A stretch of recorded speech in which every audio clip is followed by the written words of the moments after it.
akuye umunsi nuko tukinjiye atagutinda. Barakwerekana igihe kimwe hari ku bitaro ndetse umuganga yafashe apfungura umunwa w'umuntu agwaye arangije amushiramo impeta. Urebe witonze. Ni za mpeta bambika abakunzi.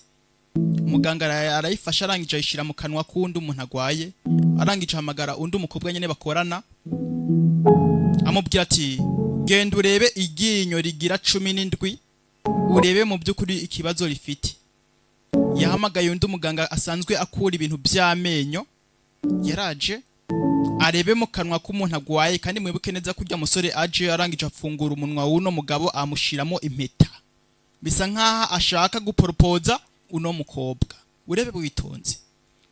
Umukobwa yaraje yararebye iryinyo bamubwiye asanga ntiriboneka. Umva none se iryo ryinyo mbwiye kumenga ryaraboze kandi nkaba mbona umenga yari ikintu. Uno muntu yari yigiki kivugere cyo kintu yari wapije ntaco nzi nta nico nabonye. Musore wewe yarazi ngo umukobwa nyene yakibonye yabonye yampeta kugira ngo amuporopoze. Ari wasanga uno musore akunda uno muganga bari kumenye ne w'umukobwa ashaka kumuporopoza. Nyene kumuporopoza nyene amutereka siripirize kumugwayi. Urebe witonze. Ariko nyene nta kintu wabonye wa mugwayi. Umva hano hari ikibazo. Hano hari ikibazo. Niko umusore yavuze ngo hano hari ikibazo. Ese habaye ibiki? Oya muko fata ku maguru. Musore aragira ante? Umva ari karanigwa. Ese nigiki kiko kiramuniga? Nari nagerageje gushiramo impeta mu kanwa ke kugira ngo wewe ndaguhamagare uze urabe mu kanwa ke, ucu usanga yo hariyo impeta naguteguriye. Nari nshaka kugutungura muko. Umva amagambo. Ngo ngwiki ariko uri umusazi. Uya kubera ko je ndagukunda. Wari wishe umuntu kubera jewe. Ese ugo rukundo ni nyabaki? Kanya ya mpeta yavuyeyo. Ubwo birebye abona biriseri y'ibyo umusore yari karamubwira. Umukobwa yari yibaza ngo ni ibintu by'ibibeshi. Umusore yari karamubesha, bombe yasanze mu byukuri ku musore ariko avugisha ukuri. Yararebye abona n'impeta mu byukuri. Umusore yari yishe umugwayi. Yayishize mu kanwa k'umugwayi ngo aporopoze umukobwa mutereka siripirize. Noneho umugwayi ahatswe no gupfa. Mva nyene sheri nari nshaka kuguporopoza. Barakwereka dogiteri yabazanye hano hantu. Ariko mwe muri abasazi mwagera mwice umuntu agwaye. Imana irakinze. Ese murazi ujya mugabo wariwe? Ubu ngubu aravuye mwa bino bitaro atanuko akize, muhatswe kumwica. Ese muri mwebwe umuntu aza kwishura amafaranga twakoresheje ninde? Ni wewe Libati? Gisore cyitwa Libati canke ni wewe Rita? Umukobwa nawe yitwa Rita. Bwira umuntu aza kuriya amafaranga twari tumaze gukoresha urya mugwayi. Akanya haje umuganga barijijisha. Dogiteri karabwanuka. Ego ndabaza mwebwe. Nimunsubize nonaha. Twakoresheje imiti myinshi kandi mu iyo miti yose mufite kuyiriha. Ibaze nk'ubu iyo akapfa urya mugabo mwamukoze ibiki? Oya nyakubahwa nyene ntabwo yari gupfa. Wivuga ayo magambo nyakubahwa. Kubera ko nubundi yakapfa na kare nyene hariho imva nyinshi abantu birirwa barapfa tukabashira mu mva, ubundi tukagenda kubahamba rega nibisanzwe. Nawe ndebera igisore. Dogiteri warakibajije ati ibaze ujya muntu yakapfa mwariko mukora ibiki? Kurusore rwavuze ati oya nyakubahwa wivuga ayo magambo na kare abantu birirwa barapfa barenze n'ujya mugabo bafite amafaranga kumusombya. Ujya rero yakapfa twari kumushira mu isandugu ngo duho dushira abandi mu isandugu, ubundi nawe nyene tukagenda kumuhamba wana nibisanzwe. Gisore shaho ni kirekire kirafyinata Dogiteri yakirabye n'umukobwa bari kumwe yarumiwe. Dogiteri yarakirabye ararakara, umva wenda kwirukanye. wenda kwirukanye nonaha kubera ko mwa bino bitaro byacu dukeneye mu by'ukuri ko haza abantu b'abasazi ngo bazibahakore wuri umusazi ndakwirukanye hama nawe mukoje singiye kukwirukana ubu ngubu gira ukore ari kumenye neza mu by'ukuri kutazohembwa kuno kwezi kuko uzobura ukorakorera imiti yose twakoresheje kurya mugwayi yapfuye ubusa nyano urya mugwayi bwo ngubwo yaciye yigira ku bindi bitaro ibingi barabiheba bivuze rero imiti yose bakoresheje amafaranga yose bakoresheje kurya mugwayi yose yapfuye ubusa ariko dogiteri waravuze ati we musore wenda kwirukanya ariko nawe mukoje singiye kukwirukana ahubwo ugira utangura ukora amafaranga yose uzakorera nayo ayo mafaranga yose azakwishura imiti twakoresheje kwa kurya mugwayi nyene mu majambo mako umukobwa azoba ari karakorera ubusa va kandi kindi ibyo ndababwiye ndibaze mwabyumvise ariko nyakubaho wangiriye imbabazi ata kandi kazi nifitiye umukobwa nawe nyine ararakaye ariko litasheri kinamwita na sheri wasanga banakundanye ibiki nyene ibiki ugira umbwira ibiki nyene mbabarire cyane ariko ntiwigeze unsubiza kare naguporopoje ariko ntiwigeze unsubiza mu by'ukuri kandi n'impeta ntiwigeze uyambara none se nk'ubu ndakwambitse impeta wayambara nawe ndebere ese wambera umugore wanje mukobwa shari mu bibazo urusore baragwirukanye ari ugogo wamenga nta nico birubwiye umukobwa nawe bamubwiye ati kuno kwezi ugiye ukorera amafaranga azakwishura imiti yose twakoresheje kurya mugwayi nyine mu majambo mako umukobwa azakorera ubusa kuno kwezi kose ariko urusore gogo ruzishira umubwira ibijambo rumubwira ati ndagukunda naguporopoje kare ntiwigeze ubyemera ese wakwambara ino mpeta ukambira umugore wanje nawe ndibire gisore ni kirekire umva mu by'ukuri ndarambiwe nibyo bintu by'ubugogi byawe ndabirambiwe pe ese wowe ufite imyaka ingahe uri umwana bigeze kugeza naho uzuntesha umutwe nk'ubu nguko reba ku kazi ubu ngubu ngiye gukorera ubusa ata amafaranga bampemba kubera wewe ariko nawe ikintu kikora gishinga ikintu kiguhangayikishije nikuza umbaza ko nakubera umugore wawe undi we nta soni bigutera oya nta nyine nta soni kubera ko je ndagukunda umva rero guhera ubu ngubu je ntabwo nakundana n'umuntu nkawe musore baramukatiye ariko shiri uri seriye urabizi ko dukundana je nawe umva ndabizi ko twari dukundana ariko ubu ngubu ntabwo tugikundana kandi n'ibintu byanje biri wawe ndaza kuza kubitora ubu ngubu sinkirisheri wawe ariko lita we umukobwa katiye umusore sanze umusore ari ururekere gwitwara nk'abana umva ndabyumva cyane nagukoreye amakosha pe ariko mbabarire ino meta nayizanye ndayizaniye wewe nta wundi umuntu mbona mu by'ukuri nayishira kandi sinayigarukana muhira sinayisubiza muhira pe ndenda kwinginze yambare nkuko nari nyikuzaniye basi naho basi byibuze utayambara ukayitora je byanezeza kuko nakindi yakoze yafashe ya mpeta ariko nubwo ndayakiye singiye kuyambara jewe singiye kuyambara ubu ngubu sinkirishiri wawe bwarangije caho umusore wamuteye indobo yareka panga guporopoza umukobwa bibitumye abura akazi ndetse no mukobwa bakundana bitumye mu by'ukuri ukuno kwezi agiye gukorera ubusa agiye gukorera kazero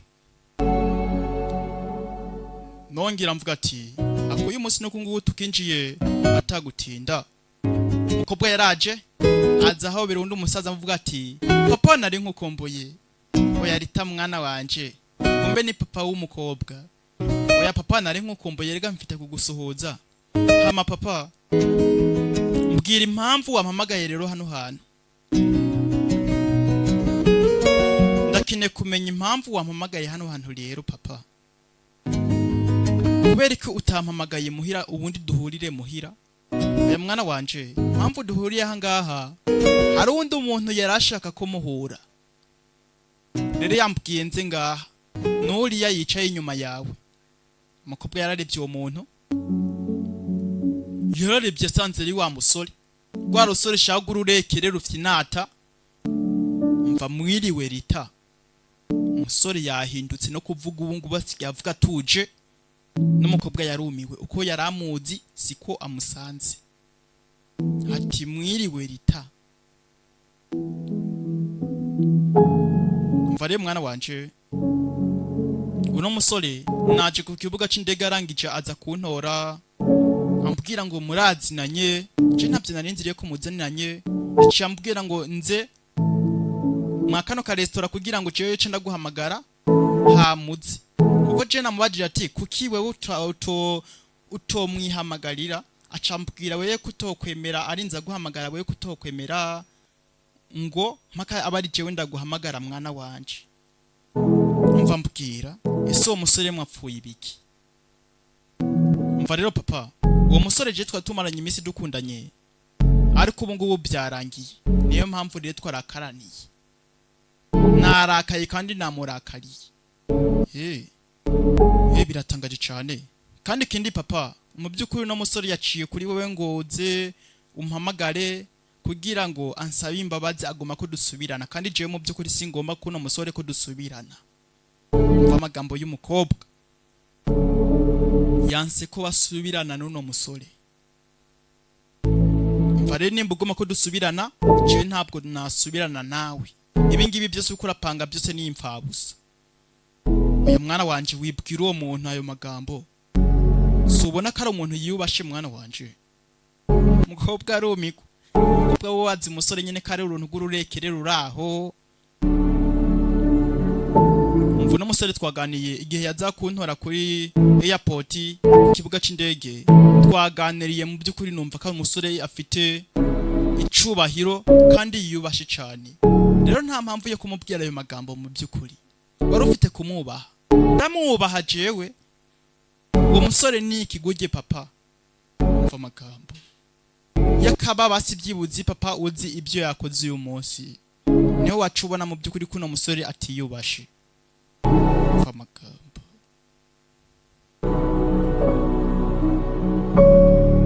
umva kandi kindi je nakubwiye ajya amagambo yose nakubwiye niyo nubundi nza kukubwira uje kunsaba imbabazi ngo dusubirane nyine cagiye mu byati je sinkene ubu ngubu kubashiri wawe bihere iby'urukundo biri hagati yanje nawe umva ndabibona mu byukuri bisa nkaho nakoze ikosa mu byukuri kuba naguhamagaye kandi mbabarire cyane nyakubahwa nawe wakoze cyane kunyumvira ugahamagara umwana wawe ariko ndabonye mu byukuri n'umukobwa wawe ntabwo anyishimiye reka ngende musore yaragiye yabonye umukobwa reka aramusuzugura mubwiye ati wuri kijuju nta cumazi kandi sinasubirana nawe nubwo waje ukamfukamira unsaba imbabazi mva Liberty we musore we yarigira avuga ati ndabona umukobwa wawe ntabwo ankeneye nashaka no kumvugisha reka ngende ndabasige umukobwa yahamagaye Liberty musore yitwa Liberty umukobwa nawe yitwa Rita umva nimba wifuza kugumana natwe wagumana natwe kubera ko jewe mu byukuri mbabarire cyane ndishimye kuba ndi kumwe nawe ku musore we yagiye avuga ati je ndabona mu byukuri umukobwa nahamagaye wawe ntabwo yishimye kuba turi kumwe ariko umukobwa waravuze ati nimba wifuza kugumana natwe wagumana natwe pe natwe turishimye kuba turi kumwe nawe Liberty nakindi yavuze yaravuze ati murakoze cyane Liberty yaragarutse mva hama rero bana ni musaza reka mbatumire rero cyo kunwa ubundi dusangire twishimye umusore yaranezerewe atangura guseka ye yana umukobwa yaramurebye umva rero sinkeneye ko umwenyura muri kano kanya funga ico kinwa cawe ube umuntu w'umuseri yapana ube umuntu umengura kirekere ndakeneye kukubona wabaye seriye hama ikindi kandi ntuze kunsaba imbabazi ko byabaye ajya amagambo nakubwiye sinza kuyahindura ko umukobwa ari gutegeka umusore ngo abe seriye abo umuntu nyine w'umugabo ngo akuze ata bintu byo guseka ubusa umusore nawe yamubwiye ati sawa muko bagiye kurya ibya nijoro umva rero ikintu nabonye kidasanzwe mwabuno buzima ni kubaho ufite intego uvuga ati ndakeneye kuba uwa mbere ati nubwo bigoye kuba uwa mbere atariko biroroshe kuba uwa mbere ngo ariko bikagorana cyane kuguma uri uwa mbere kubera ko iyo ubaye uwa mbere abenshi baraza bashaka kuja mu ico kibanza cawe ariko nawe uba ufite inshingano nyinshi zo kugwanirira ico kibanza cawe uburimo niyo mpamvu biba bigoye kuguma mu ico kibanza ca mbere se baravuga ati biroshe kuba uwa mbere ariko bikagorana cyane kuguma uri uwa mbere mwabuno buzima umusore yatanguye kuvuga amagambo y'ubwenge yereka umukobwa ko ubu ngubu ari seriye kanya hari umuntu yaje inyuma afise ka microphone urangije bagabo mwese ndabizi uyu munsi mwaje munezerewe ariko uyu munsi hari amakuru mbafitiye mashasha rero hasigaye iminota 15 gusa kugira ngo wa mukino wacu utangure ni ya mikino nyene ya ndi bagina bakabetinga utuntu noneho bagatsindira amafaranga rero umuntu wese yipfuza kuza akiyunga natwe yaza muri kano kanya akiyunga natwe ubundi umukino ukaryoha cyane kuba yarabyumvise wabyumvise tugende gukina ni ya mikino twahora dukina je nawe tugende umva Rita we Rita winsuzugura ba nk'umuntu akuze ureke kuba nk'akantu kakabebe oya ariko iyi mikino twahoreze tuyikina na je nawe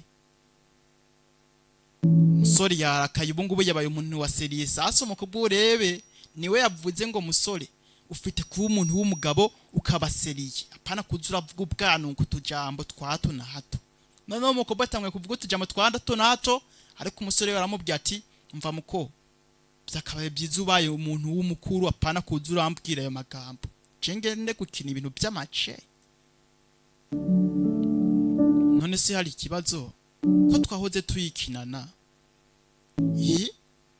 umusore yarakaye ubu ngubu yabaye umuntu mukuru ariko mwana wanje si wumvise iby'umusore akubwiye rata musore ibyo ngibyo bwiye umukobwa wanje nuko lipe mwana wanje afite gukura gutu ubundi yagukurira amashati nkuko nguko mwana wanje we ntubona ko wakuze cyane ba umuntu mukuru mukobwa yarabirebye abona umusore yahindutse kubw'amagambo ahora amubwira ati ba umuntu mukuru no musore yatanguye kuba umuntu mukuru yajinyitse mva nyene munyihanganire cyane amajewe hari ahantu ngiye ati hari ahantu ngiye kuko batanguye kumva n'amasoni ariko aravugisha n'umusore kuko umusore bwa mbere yamuvugisha umusore agatangura kumwenyura anezerewe ariko umusore ubu ngubu umukobwa aravugisha umusore ariko umusore nawe akaguma jinyitse ari seriye yarakaye amwereke ko yakuze ko ibyo yamusabye yatanguye kubikurikiza umva Libati mutwihanganire cyane umwana wanje arasaragurika nta kibazo umusore yahindutse byaye by'imirekero by'imikinato yabo ngubu yabigabanije umusore nta n'ibintu byo gutwenga ku kanya hari umuntu yazanye keke umusore ayirebye ariko twe ko tutigeze dutuma ibintu bya keke oya papa ni jewe mvuye kuyituma keke niji nayitumye umva mwakoze cyane kuba mwayinzaniye umukobwa avuye kuzana keke umva Libati hari ikintu nipfuza kukubwira cy'ingenzi ariko mbere yuko ndakikubwira manza uze ukate ino keke nkuzaniye. Ino keke nkuzaniye rero ni yawe, ngo uyikate ubundi nkubwire ikintu nipfuza kukubwira c'ingenzi cyane mu buzima bwanje. Ese ico kintu umukobwa ashaka kubwira Liberty ni icahe? Liberty nakindi yakoze yafashe yambugita. Umva rero ndashaka kumenya ico kintu. Erega byose biva ngaha mu ino keke nkuzaniye, manza ukati ino keke ubundi ndakubwira ico kintu rero. Liberty yafashe icuma arangije acegereza ya keke, urebe witonze. Liberty yaregeje keke, ca kintu caramenetse. Ya keke yaramenetse irangije imusanzarako. Namuze harumiko. Mukobwa arangije itangura kumwenyura seka, avuga ati ndabikoze pe. Ndabikoze mbega ukuntu binejeje. Uya muko ntabwo binejeje. Ibi ngibi uriko urakora ni iby'abana. Umva ndabizi cyane ko ari iby'abana, ariko ndakeneye kugarura mu by'ukuri Liberty wa kera. Liberty yahora akunda ibintu by'abana, niwo nkeneye kubona muri kano kanya. Umva amagambo. Umva rero itegereza neza mu isahani. Reba neza ikirimo imbere. Liberty yararebye yasanze y'impeta. Liberty yasanze y'impeta muri ya keke hejeje guturika. Liberty yarumiwe. Liberty yaregiriye arangije afata impeta, yasanze ari ya mpeta yaha umukobwa. Cagiye amuzanira impeta avuga ati muko ese wambera umugore wanje w'ibihe byose. Umukobwa ico gihe yarayifashe arangije ubu ngubu arayizanye ndetse yayishize no mu ikeke. Hama nyene Liberty ico nanifuza kukubwira muri kano kanya, ndakeneye mu by'ukuri kugusaba imbabazi nciye bugufi. Nije natumye uhinduka. Wumva amagambo ati nije natumye uhinduka. Rero kuba ari jewe natumye uhinduka, amakosa yose nayanje. Wemeye guhinduka uwo muntu kubera jewe. Wakoze ibyo nagusabye warabikoze, ariko ndakwinginze rero kora niki kintu ngira ndagusabe muri kano kanya. Liberty ese wanyemerera ugasubira ugahinduka ukaba wa wundi wa kera? Kubera ko ujya wa kera, ujya Liberty wa kera niwo nakunze ubwa mbere nkimubona. Wumva amagambo. Mukobwa waravuga ati ese Liberty ngenda kwisabira ikintu. Nkuko nagusabye uhinduke ube umuntu waseriye, warabinkoreye pe kandi ndabigushimira. Nkuko wankoreye ikiya ca mbere, ese wanyemerera ukankorera niki ca kabiri ngira ndakwisabire?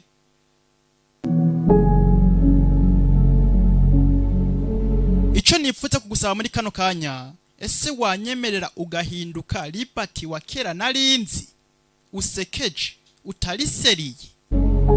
Kubera ko ujya Liberty niwe nakunze kandi n'ubu ngubu niwo nkikikunda. Umva amagambo. Rero ndakumbuye bya bihe byiza ndi kumwe na Liberty wa kera asekeje cyane. Mukobwa atanguye kwicuza. Mukobwa atanguye kwicuza kuba yarabwiye no Liberty ngo abe umuntu waseriye, abe ngo umuntu w'umugabo nyina jinyitse cyane avuga ijambo rimwe rimwe.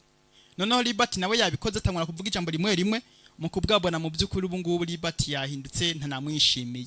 Nyine mu majambo make ni bya bindi dufata ufise shiri wawe, none akamugati umva ntuzosubire umubwire ibintu by'ibirofa, ndabirambiwe ibyo birofa byawe. Ngo usanga rero zitasasa za message wari umenyereye yakwandikira ubyutse ngo sheri waraye neza, hi sheri wariye, sheri urashonje, hi sheri ndagukumbuye. None utu tumessage wa mushiri wawe none agaca tuhagarika avuga ati ibingibi sinabyandikira shiri wanje kuko yarambujije kuze ndamwandikira ibintu bitari seriye, agaca biheba. Noneho ukazubona nawe rero twa tumessage bahora ubona kwandikira ngo sheri wariye, wafunguye, ndagukunda cyane, ndagukumbuye, ukazubona twa tumessage ntatwo ukibona. Noneho gutangura rero gukumbura wa mukunzi wawe yahora kwandikira utwo tujambo. Apana uwo mukunzi ubu ngubu ari seriye. nibyo sasa rero bishikiye no mukobwa atanguye kuvuga ati ndakumbuye Libert wa kera yahora nezereza ambwira n'utujambo mu byukuri twiza tunasosa tunaryoshe cyane niwo nkikumbuye renda kwinginze mbera Libert wa kera kubera ko niwo nakunze ndetse n'ubu ngubu niwo nkigikunda yo ese niwemera guhinduka Libert wa kera wankunda nkuko jewe ndagukunda musore ntiyamwishuye yafashe ukuboko k'umukobwa arangije yamwambitse impeta yamwambitse ya mpeta ahangaha mu byukuri wahita ubona mu byukuri ko Libert yemeye kuba wa muntu wa kera ndetse yemeye no gukunda uno mukobwa umva ndabyemeye cyane ndabyemeye nzakwemera nsubire mbere Libert wa kera ndetse kandi kindi ndanagukunda Libert nakindi yakoze isaha nakagize umukobwa ndakwanduje Libert atanguye guseka shahu yari yabaye umuntu ari seriye adaseka none ubu ngubu atanguye guseka kobwa yararebye asanga papa we byo bakora byose ari kubibona uzi ko papa wanje ari kutureba barasetse gusa umukobwa mu byukuri yabonye kuba Libert yaramubwiye ngo abe umuntu wa seriye Libert yarabikoze ariko umukobwa mu byukuri ntiyigeze akunda Libert ari seriye yamusabye ko yahinduka akaba Libert wa kera atari seriye amubwiye ati jewe nakunze Libert wa kera kandi n'ubu ngubu wemeye guhinduka akaba Libert wa kera ubu ngubu nasubira kugukunda ndakumbuye twatujambo ubundi wahora umbwira tunaryoshe natwe twasize mu byukuri umusore yambitse impeta umukobwa ndetse umukobwa mu byukuri nawe nyine yabwije ukuri Libert ko amukunda bigire no mu rukundo amuzihe abonye umwana we yifitiye umukunzi ndetse bigire mu rukundo banishimanye ngo nanje ndakika ku uyu munsi nuko nguko kagenze nongera nshimira abamaze gukora subscribe mwese kuri no channel ndabashimiye cyane nongera nibutsa n'abatarakora subscribe mwese muyikore nonaha kuko no ku munsi wejo nzahita mbatamona kandi gasobanuye urukundo kanaryoshe yari tavo nk'ibisanzwe Imana ibaha umugisha ciao